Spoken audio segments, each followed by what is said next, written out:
Ooh, who's this? This is Amber Heard. Amber Heard what? Yeah. In 2016, the Daily Mail published an article with the title, Amber Heard has the most beautiful face in the world, according to science. Followed by Kim Kardashian and Kate Moss, who has a perfect forehead.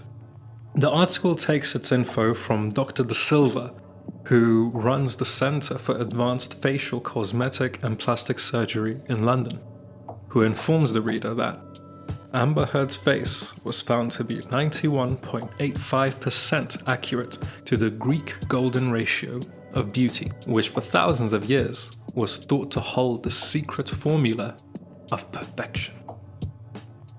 They even made a ranking table in accordance to how various faces match up to this very percentage. You serious? I'm 100% serious. Note the language of the title. According to science, they are beautiful in line with an objective ideal. Soon after, The Insider responded to this article written by Rafe Letzter, debunking this theory entirely. It explains that this golden ratio can be found literally anywhere one looks for it, and references the parody Twitter account Fibonacci Perfection. Parks and Recreation. George Bush being almost hit by a slipper. And my personal favourite, Latvia. The article makes an important point that mathematics serves to answer formal, abstract questions about patterns and the universe. The standards of human beauty emerge in large part from messy cultural norms and the sexual and aesthetic preferences of individual peoples. Now, while we can roll our eyes about the absurdity of business run solely by the commodification of solutions to insecurity and fear perpetuated by an industry that repeats humanity's supposed imperfections to them like mantras that they're supposed to internalize, such standards of perfection and beauty have a history.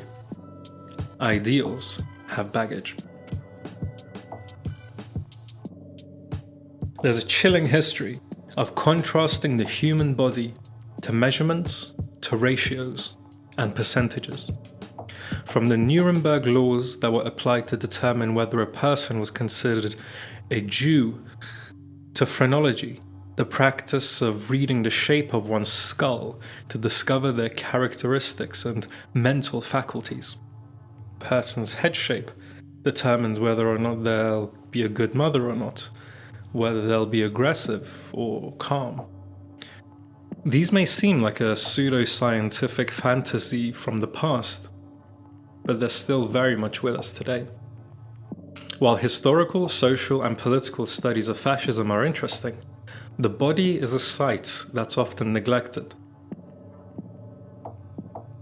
In this book, Shaping the Superman, Fascist Body as Political Icon, Aryan Fascism, the argument is made that the body is our most valuable, continuous, and comprehensive metaphor. The idea that bodily metaphors have a dialectic relationship with society goes back to at least early antiquity, and that of medieval Christianity. While antiquity stressed limbs, Christianity emphasized the heart. Holy images were of particular importance to the Catholic Church's discourse of image worship in the 8th century, creating the solidarity of one host, alive and dead, charged with a quasi-personal supernatural power. What is true of early Christianity is true of early and late fascism.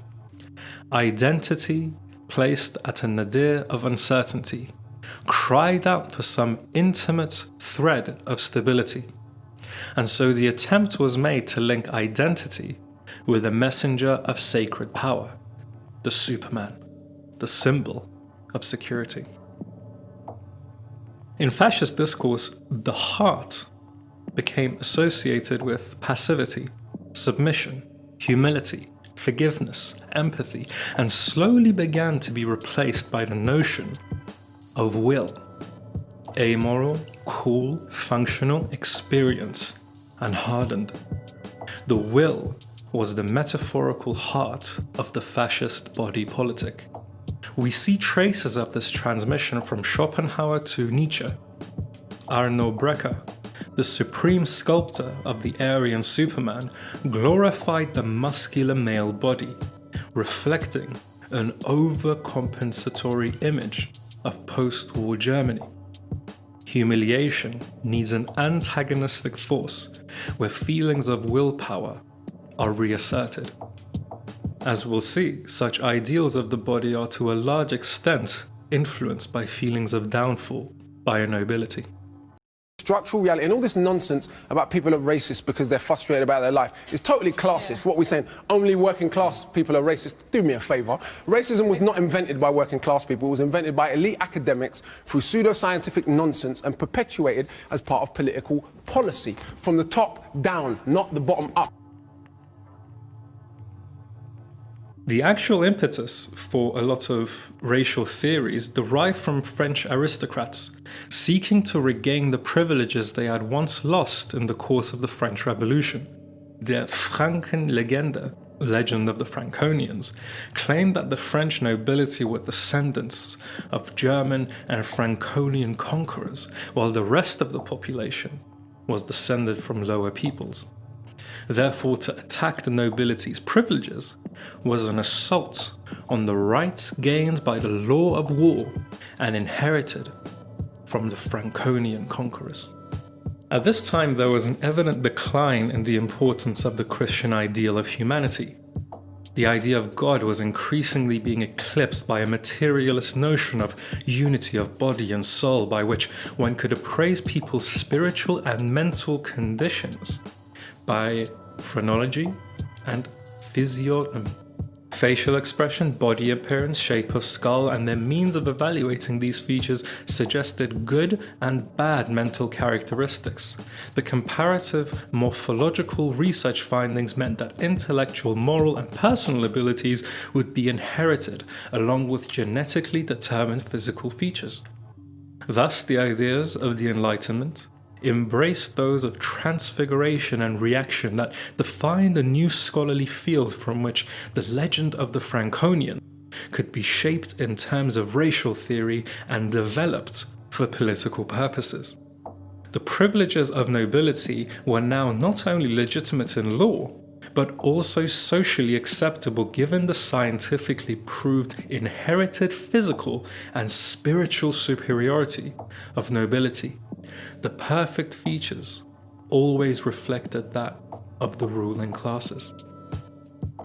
Soon these theories contributed to the socio-political thesis of a close correlation between positive cultural progress and inherited biological cleanliness of a race chosen to be the social elite of leadership.